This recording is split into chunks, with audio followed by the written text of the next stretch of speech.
tumashada facebooka soo dica tookala ku sheeraha dadka oo dhan sii tusa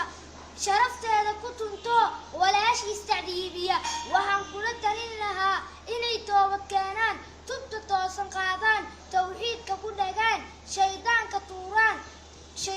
tuuraan ka tashtaan cadaawaha tarbiyada islaamkiyo waxa toosan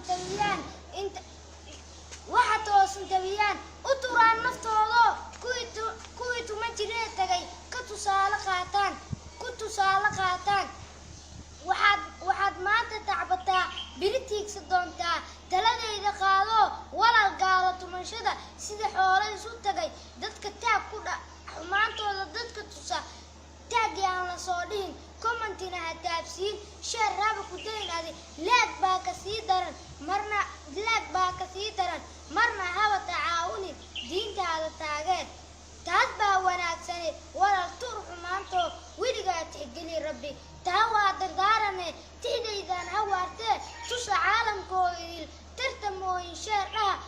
commentina ha dhaafina wassalaamu calaykum waraxmatullaahi wabarakaatu